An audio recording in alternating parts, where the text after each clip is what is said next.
And happy Memorial Day weekend to you, all of our viewers of Coach Keyton and Crawford here on the Crawford Podcasting Network. It's a nice, balmy, 46 degrees out right now in mid Michigan, sunny. But as my mom always would say, good city weather, good city weather. Unless you're going to the lake, what's wrong with this? This is perfect. You can go work on your cars. You can go mow your big lawn, big ass lawn. You can do all that man stuff, Kerry Keaton, Yes, and sir. not break a sweat, right? Nope, nope, nope. You should It's be good. beautiful. All that outside good yard work should be good to go today with very comfortable sweater on, and that's all you're gonna need. That's all you're going to need. All you gonna Okay, so let's jump right into it. I like to hit on some top hot topics. Riveting dialogue between you and me. What are we in our third year here on the Crawford Podcasting Network? Again, go out to Tom's Take Community on our YouTube channel or on Facebook, and also at Bluebelly Tom on TikTok. Getting a lot of followership, and that was your suggestion, Carrie, Oh, or your daughters, one of your daughters. Yeah. daughter Kaylin for that one for sure. Yeah. That Yeah, was a good thing to jump into the maybe younger audience yeah. or relatively younger to me, maybe not to you. Oh, But yeah. The TikToks and the Instagrams and all that good stuff. yeah. That's where they at. Yeah. Okay. So Memorial Day, are you watching the Indy 500? Left turn, left turn, left turn, left turn. You watch that today? You're a car I, guy. You watch I it? I would be more of a NASCAR guy than the IndyCar. The You're a wine. NASCAR guy? Yeah, I will watch that more than I watch Indy. The wine of the motor is not really that. It doesn't do it for me. Open wheel, it's just not a thing. I will watch Well, NASCAR. The old Pepsi 400 used to be. I would watch that. but you have to download it on Amazon Prime, and I'm actually thrilled that the Coca-Cola 5 or 600 rather down in, I think it's in Charlotte. Okay, I'm thrilled it's not on Fox because that pushes Press Pass back to God knows when, Oh, because that gotcha. thing goes forever. Sure. But so you have to stream on Amazon Prime. I'm thinking this is my guess, Kerry Keaton. You like NASCAR because the cars look more like cars versus open Yeah, wheel, for right? sure. Is And, that and it? the history of NASCAR is more appealing to me. Even in the racist roots of the NASCAR. It's a racist redneck. Come on, man. I Yeah. mean, I am Oh, shocked that you're into no, 100. NASCAR. But that's why I go and I watch and I'll put stuff on in my classroom and teach kids about Wendell Scott, the first black American race car driver, and try to get them. And you can watch Richard Pryor players in his movie was one of the most greatest movies ever. Um, Try to teach the kids about. But to me it's more like yes, it's the racism that comes behind it, but to me it's the originator of why NASCAR started is because of running moonshine Yeah. and Yeah, that in the kind 50s. Right. that You're right. You're that's right. what piques my interest in, like, how that's what they used to do. And then Wendell Scott, because he was one of the best moonshine runners in the country. Like, we got to get him on the track because we can't catch. I mean, you gotta watch the movie, but that's why I watch it, and that's why the origins of NASCAR. I like that because, like you said, once it's a real car, but how it Yeah, came to I be. am seeing another element of Kerry Keaton, an historic element. You are so savvy on this stuff. I mean, you open my eyes, my friend, every week, and you just did it to me again. I did not know you were a follower in terms of the whole lore of the NASCAR circuit. It was really super popular Yes, about 20 years ago. 20 years ago, it's and doing. Jack Ebling, when I first started the radio show, he dragged me down to to MIS. uh, to Irish Hills or whatever the hell you call it. MIS, right? Yeah. So I'm going down there, kicking and screaming. I'm not doing this. Yeah. Oh yeah. Blah blah blah blah. Yeah, we're going. So we got this. We got media passes, and we got. He knew a couple of drivers. We got to go in these haulers. Oh yeah. In these haulers, like Jeff Gordon had. And you walk in them. It's like you're in a condominium. Air conditioned. It's like freaking 90 degrees out. It was miserable day. So freaking hot. You would love it, but I hated it. Best. But it was like, so we're driving down Vickery Road, and I don't know why we had the windows open. We did in the morning, and I closed them because pedestrians were walking right beside my car, walking towards the gate, right? Huh? I thought I was in a country western bar. There was so much cigarette smoke that was billowing into my vehicle from outdoors. Different times. Okay. Hey, what wasn't like Winston, get me the hell out of here. Winston, get me out of here. It wasn't a Winston Cup for no reason. Yeah, it was. I forgot the name of the sponsor. It was intriguing. And Angelique Singelis was down there, the Michigan beat writer. She covered race car in the summer. So I sat in the press room, taught Michigan football for about half of the whole race anyway. So, did you have a good time? I always have a good time. That's all that matters. And especially now, after I've had some health challenges that I've well shared. Every day is a good time. No question. Every day is a good time. Today's gonna be a great day. No question. And I'm gonna I will say last night, I'm more of a basketball guy. I love the Tigers. But I'm more of a basketball guy. I love the NBA playoffs, but the T-Wolves just started ripping, OKC, and that game got out of hand. So I watched the Tigers. The Tigers, Tigers, they're in first place. They've been on a roll, but they now dropped 3 in a row. They dropped another one last night to the Guardians. I still call them the Tribe. Yeah. But it was on Fox, okay? It was on Fox. And it was a novelty to me because, hey, the Tigers are on TV. Because I refuse, Kerry Keyton, to pay that freaking FanDuel bullshit. And I'm already paying Xfinity $270 a month. 4 televisions, 2 down, 2 up, $270, and I can't watch the Tigers. That's total bullshit. 100%. I do not watch if it's not on the regular TV. I've missed Steeler games, I've missed Spartan games because like we talked about it before. I need to change the channel. I need to as well, and for Flickr, I need to go from back. Well, I can do that if I had FanDuel but when I got FanDuel for the high school finals in football, okay, I paid for it for a month because they weren't on the high school football finals. Were not on. You had to go be on FanDuel, and I always watched the high school football finals. Always. It's on the what is it? Bally Sports. No, that's where you been. That's long gone. That's it was Fox and Bally's. No, FanDuel. You have to pay. Well, it's just it's the same thing. It's already on my television, so whatever it is, I already have it. So I just go. You have FanDuel automatically through whatever my wife does.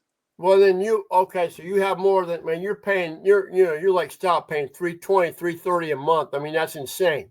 Ooh, I might have to reassess. That's insane. And in my opinion, and it's the principle of the thing. So anyway, I watch Tigers. A lot of television. What's that? I do watch a lot of television. I know you do. So I was disappointed in that, but they got to bounce back. Scuba's pitching today, I think. So they got to bounce back because they got 3-game lead. I'll do that, but I'm going to get out on the back deck and enjoy the sunshine because 63 degrees, 64 degrees is absolutely perfect. It's football weather. And speaking of football, they go primo topic I wanted to extract from you because I have a lot of Michigan State fanboy friends from mine, you and former athlete, maybe don't get all twisted up in it, recruiting as much as fans do, but there was some open, wide eyes and like, what's going on here when Corey Amakri, the running back from the Hazlitt Vikings, who's a high-level 3-star, low 4, his dad played at Michigan State, opted to go to the University of Kansas, or he calls it Kansas University. By the way, it's University of Kansas. They just call it KU, like OU and whatever. Maybe he'll learn that. But I mean, when he announced he's going to Kansas University of Kansas, I'm one of those attention to detail people. But anyway, were you surprised? Are you disappointed? Now we had 2 legacies now, Gregory Patrick and Corey Amakri, who have turned down Michigan State, and 5.2 miles from Hazlitt High School to Spartan Stadium. Are you shocked or disappointed, and or both? Neither. Why? No. Well, the thing, here's the thing. You have to. Well, first of all, I'm never going to criticize any young man for making a decision that he have to spend. Well, you can't say the next 4 to 5 years of his life, because hell, he might be gone by next year. No, I mean, Kansas is like going to a max school. It's a stepping stone U, right? Kansas, for him to go, he have a connection there with Terrence Samuel that was at Michigan State. Terrence Samuel was coaching here in 2019. Forgot that's like 6 years ago. Just saying that he was recruited his brother, probably. There's whatever. Okay. All right. But Michigan State, they got a full room right now. You got to go out there. It's as simple as that. I mean, you ought to go where you have a chance, where you think you'll be able to play early. So maybe that's it. He could play. Okay. He have a better chance to play at Kansas. And maybe they threw him some more dollars or something. I mean, I don't know because I don't. I mean, again, I don't know because I don't know, and I don't really care. I only really care about the people to come. But if that's the best situation for him to go, where he believes he'll have a chance to play, then that's where you want to go. Okay. So let's don't pick on Corey Amakri specifically, but Michigan State has four verbals right now, 3 3-stars and a 4-star. I mean, I understand the concern because personnel is it's a bottom line issue. It's a bottom line business. You got to get talent. Michigan State needs to have a winning season, and they have a winnable schedule. They have a schedule that is, even for them, is very 6-6, 7-5 friendly.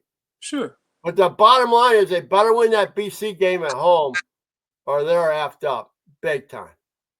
Big time. Hey, they got to win, period. Yeah.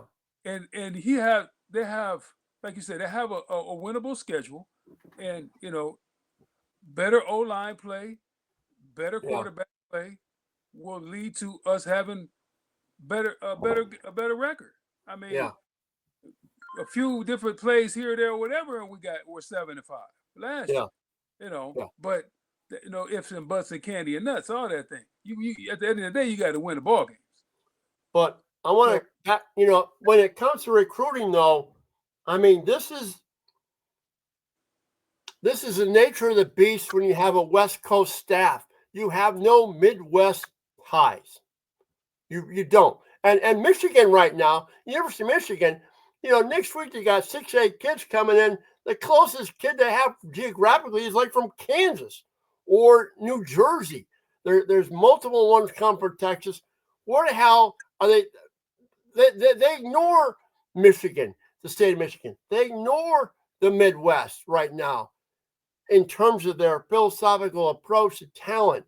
And I understand, we got this money and we got this brand and all this stuff.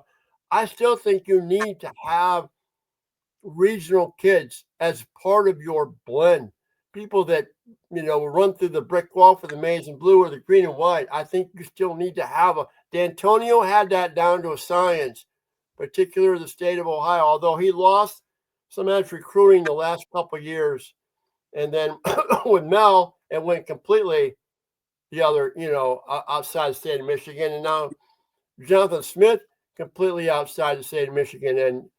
And I think that's what people are a little bit worried about, because there is some talent. There are some schools around here that have talent that you can draw from, obviously. No question. Michigan has really, really, really good football.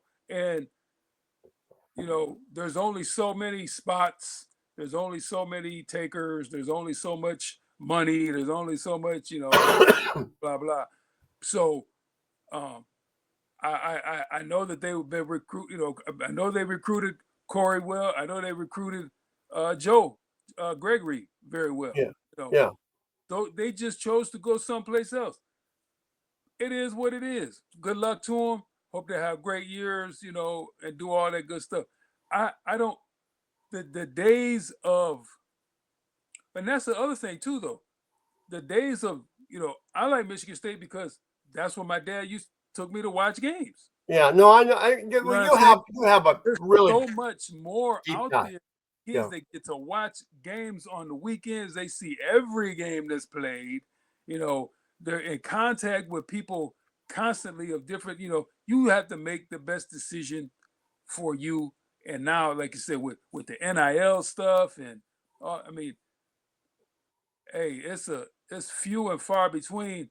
But I do agree with you on the fact that to keep the interest of your people, if they have names of young people that they know, it will help. It will help your fan base. But at the end of the day, the only thing that's gonna keep your fan base happy is what? Wins. Yeah. That's all they care about. Well, I mean, Nothing else. but I don't think. I mean, I'm gonna take a jab at my alma mater, University of Michigan. I mean, you talk about just right down the road, east on I-94 to Belleville, so and so from Ann Arbor. It took $10 million Totally. to convince Bryce Underwood from leaving or decommitting from LSU and going to Baton Rouge, where he'd be king for a day. Exactly. And where they are noted for having transfer quarterbacks. I mean, they've been winning with transfer quarterback. I mean, the competition is keen. So they got him to come to Memphis, but it took $10 million. $10 million. 10 mil, baby. Wow. So what does that tell you? That tells you that everybody got these problems of trying to keep, and money is king, and it's going to rule the roost for whoever has the most say. Well, I mean, that's Texas A&M. I think I mentioned this a couple weeks ago. $40 million budget, estimated budget of NIL monies in Austin and College Station for those two schools. How do you compete with that? How do you compete with that? Really, think about it for a second. How do you do that? They got that oil money. They got that different money down there. You have to match it. That's how you compete with it. You got to match it. And then your have and have-nots is just getting more dramatic, and so it's not like 130 schools and there's 132 schools, 133 in FBS, and now you divide those in halves. I mean, the MAC and you got the MAC, even the Mountain West, and the Sun Belt. Shit, those people don't even matter. Even the Mountain, they don't even, Mountain West don't even matter. Not irrelevant. You Group 5, you got your Power 4. And then of the Power 4, slice that Power 4 with 60 schools, probably a third of those. So you got a 20 of the 60 in the Power 4s that have even an outside chance of winning a national championship. Now they finally fixed it. They fixed it so that it won't have the debacle from last year with the people getting buys that had no business getting buys. I like that. I like that a lot. Don't you? It should have been. We'll let you get in for sure. You won. We'll let you in, but you don't deserve to get a buy because you played nobody all year. Yeah. You got to earn this. Like the Ducks got screwed having the number one, and then you got to play the Buckeyes. Like that makes no sense at all. They did get screwed. They fixed that. And the money is going to be the same, so everybody's still getting paid. Yeah. So it should be. But there is going to be. Did you and I was a little foggy. There's a lot going on this week, but there is going to be a salary cap with the NIL monies. Did you understand that? I did not hear that. Okay, I think that's part of with this whole commission thing. That's Okay. going to be part of the criteria. Which But makes until that happens, it's going to be it's a still a lot of free damage. now. So yeah, no, but see again, this goes all the way back to the NCAA being too stupid to not get out in front. You knew you was gonna, even if you didn't think you were gonna lose, you should have planned on losing, so you could have been out ahead of it and get all the standards and ready to go, so that you didn't have what we have right now. Again, I have no problem with people getting paid, but it needs to be here, here, here, here, and then make it, and then everybody could get a piece of the pie, and then we go about our business, you know. But when you see that, when you start working the numbers, work the numbers of these budgetary monies that some of these schools have, whether it be 15 million, 20 million, whatever, and you start working the numbers of, well, going to go to 105 players. I mean, on average, your scholarship kids are going to be making an average of like $105,000 a year as an 18-year-old kid. Okay. Plus a scholarship. Plus a scholarship. Hell, you don't even need the scholarship. Well, I take that back. I mean, that's getting pretty expensive now, but still, you'd have 50 grand as If an you 18-year-old really kid. wanted to do it, okay, well, we're going to give you this money, but you're going to you'll pay for your scholarship then. Well, I mean, it's like, if I'm Michigan, I go, Bryce, we're going to make you a walk-on. Yeah, and save that spot. But then that walk-on rule goes away because when they go to 105, there's no walk-on. I mean, I think they're trying to get ahead of all this bullshit. Is what they don't have to go to 105. Michigan State's not going to 105. They're staying at 85. They'll still well, I mean, but why wouldn't you want to have another? But you have walk-ons too. You have walk-ons, right? But you still have the money. They're able to spread the. Oh, I got you. You know, I mean, still have 105, but you still it's only going to be 85. So now you can still have your walk-ons. You can spend those scholarship dollars someplace else, because where they're going to end up getting screwed at is like where they add the scholarships to like baseball and the non-rev kind of stuff. Okay. With that money from somewhere. Right. So. Right. Okay. Which it's going to be interesting. What's that? Where I've been watching for the last 2 days. College softball. Okay. Yeah, let's end it on that, because I have said this. I've gone on record saying, and Michigan got eliminated and they didn't even get to the super region. They lost in the first region. Sure. Down in Austin. I'm watching Tennessee and Nebraska yesterday, and the pitchers, the way they can move that the sliders. Yeah. I mean, my God. I mean, it's amazing how those pitchers can dominate a game. No, that's literally softball. If you got somebody fast pitch, yeah. Well, it's even worse than slow pitch too, because you got somebody that can make the ball dance in slow pitch. Then, well, I know, but in fast pitch, ask Ronnie Burrow about it.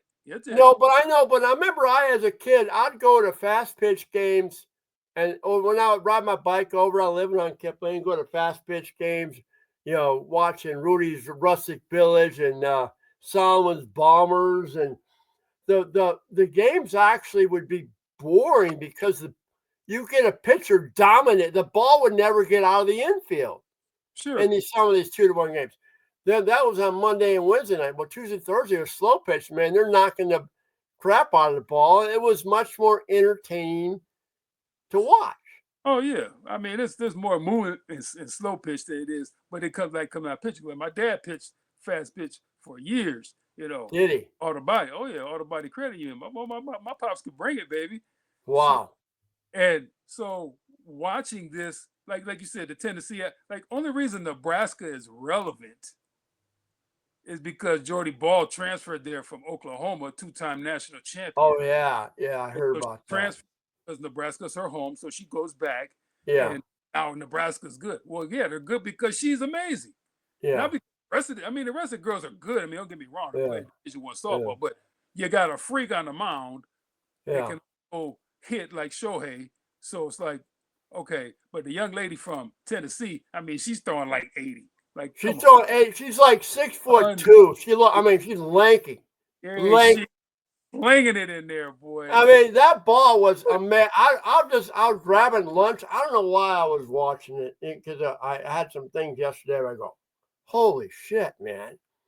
I mean, that's just magical. Things that like 43 feet. So you talk about being on you before you even blink your eyes. Like, Yeah, whoo, yeah, where'd that go? yeah. And they So hit you'll be bombs. watching that a lot over the next couple Oh, weeks. no question. Oh, no question. Love Yeah. watching softball. And it's just, you know, it's faster. It moves faster. Things happen, and the pitch count, the pitch clock makes everything so much better, and That's it. That's just it. There's a lot of pace to women's college softball that you don't have in men's baseball or even in Major League Baseball, obviously, although they've had the pitch clock and stuff like that. But softball, I mean, it's like boom, boom, boom. I mean, and there's some great athletes. There's some great defensive plays, flying the fences, and it's impressive. Yeah, it's fun. It's fun to watch, and I enjoy watching it. So, also got to give a shout out to all the young people competed last week. Well, 2 weeks ago now, Friday for regionals. Track high school kids that made the state meet. We had an honor roll meet coming up on Tuesday. Hopefully, the weather will. It's gonna be good. I think. I hope. Yeah. That leads, into the other thing of competing, what we talk about all the time, competing. I always used to try to get my kids when I coach the track to be ready for 2 dates. The last Friday for regionals, and then to be able to compete in the honor roll meet, which I feel was more important, not necessarily more important, but as important as going to states, because you have the best of the best in the greater Lansing area. I understand that, but over the years, and I've followed the honor roll meet, there's a lot of people that pull out of that thing because they don't want to jeopardize their performance in the states. Because they're getting soft. They're getting soft. We run on Tuesday, Wednesday, Thursday, Friday. You got 3 days to recuperate. What are you, some kind of soft? You some kind of get your butt out there and run in the honor roll meet, and then go run on Saturday. Yeah, baby. You run on Wednesdays or Tuesdays during the school, and then you go run on Friday. You do it already. I'm not here. That's a lame excuse, and I hate it. And the coaches and the schools that let the kids, I'll tell them, look, if you don't run on Tuesday, then you ain't running on Saturday. Yeah. There you go. Get out there and run on Tuesday for the greater Lansing area. And you still got records from back in the 70s that still haven't been broken. Is that at Waverly? Where's it at this year? It'll be at Waverly. Yep. All right. So get out there and run on Tuesday, because the honor roll is the one of the best meets ever. Everybody around in all these other areas have copied us from having the honor roll meet. Well, it's like the Diamond Classic. I mean, Lansing has gotten has developed historically some great traditions in high school athletics. The Diamond Classic in baseball, which goes back to the 60s, and the honor roll meet, which goes back to the 70s, early 70s. Eastern Invitational Wrestling meet is older than the wrestling. The Eastern Invitational, which was always like around in December, was a big deal. Yeah, it's older than the state meet of wrestling. Yep. Like you have to embrace these things, and they are right here. We made them. Mm-hmm. We initiated them. Mm-hmm. To get, I talked to the kids at Eastern, and he didn't even understand like how important like running in an honor roll is. Like, no, you get on the podium at the honor roll, you get a picture in the newspaper, picture of the playmakers, playmakers. That's important.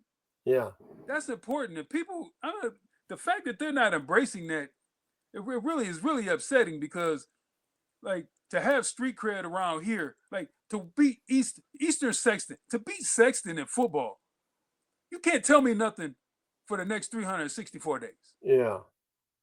to beat Michigan and Michigan State football. You Yeah. can't say anything. You know what I'm saying? It Yeah. gives you the street cred around here that you can walk around like I am the honor roll champion. Well, I'll tell you what. Hey, could you do me a favor? When Eastern beats Sexton in football, let me know, okay? Can you give me a heads up on that? Because I think it's been a minute since that time. It's been more than a minute, unfortunately. Yeah. And I don't know. I mean, Eastern High School right now is one of the worst athletic programs for the size of school in the entire state. Let's be real.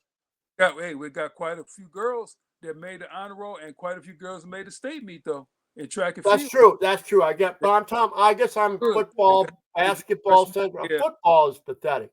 The big three, we struggling. We are definitely struggling. Because 15 years ago, Eastern had some athletes. Oh yeah, I mean, Eastern had some athletes. They got a couple one young man, he's a security officer at the school right now. Cameron Sanchez, one of the most fantastic athletes I've ever got the privilege to watch at football, basketball, and track and field. He's a security officer there now. And the kid said something, I tell him, like, do you even know how good that man is? Or wasn't playing? Like, you guys need to learn, because the one kid said, I wore a red sweater to school. And he's like, I can't believe you're wearing red, coach. And I said, well, look, I've forgotten more about Eastern High School than you'll probably ever know in your life. So you remember like Tyler Allen? Sure. Yeah, because Cody played against him, and he went out and played Eastern Michigan. That Eastern team in 2011, I take that back, fall of 2010, 29, they had athletes. No, they should have been in the playoffs. Tyler Allen. Tim Wells. Yeah. And when they were freshmen, they went 7-2. I know, but that was a sign that they didn't win with that team, with that talent, that it was not headed in the right direction. Should have seen them run track. They're amazing in track too. Well, I know that's one. I understand, but Leroy Green. No, they had they'll make fun of me at Eastern when I was at Everett, but they were like, "Damn, coach, if you'd have stuck around and got a hold of them kids when you was coaching, like, we'd have been a problem." Yeah. But problem. It's a question of problem. It was a question of now just, you have to want to put that work in. Yeah. That's the challenge. That there's enough kids here to work with. They got to get better leadership of some sort. There's definitely some kids walking in them halls. You see them, and it's just like, you got to get your attitude. You got to change your attitude. You got to change your thought process. Mm-hmm. I try to talk to them, but I'm like, I'm not your coach or nothing. But like I told the one kid said, I'm like, son, I lost 5 games when I was at Eastern in football. You guys lost. You had to run the clock on you in 4 in the first half last year. Yeah, I know. That's what I mean. The running clock thing is unbelievable. I could tell you about Eastern football and how good your principal won a lot of football games. They one of the best to come out of here. So, I'm like, you can, if you embrace it and put the work in, you can be better. And you gotta get your friends, like you talked about last week with Cody. You gotta get in the hallways, all them kids running them pound the hallways, man. About no, get your butt out here. Come get in this weight room after school. Let's get better, and so you can have better teams. Don't you want to get bigger? Don't you want to get bigger? You want to be a badass? Go get bigger. Dog, literally. And then if nothing else, you just get better for walking at the beach. So you look better. No shit, man. Hit the weight room. Hit it. All right. Hey, great job. Enjoy mowing the lawn this afternoon. Absolutely. I'm going to picture you mowing the lawn and you're riding lawnmower, doing something like that. Doing man stuff like that, man. Manscaping my lawn. I got to run over to Lowe's and get me some what's the stuff? Mulch. My mulch. I got to get my mulch to cover up my your weeds. Yeah. Make it look good. My curb appeal. I got to get my curb appeal. Curb appeal. I love it, man. Okay, well, do that, man. So enjoy the day. Kerry, we'll talk to you next week. Coach Keyton Crawford here on the Crawford Podcasting Network. Have a very safe and fun-filled rest of your Memorial Day weekend, as Kerry always says. Go green. And I'll say, go blue, baby.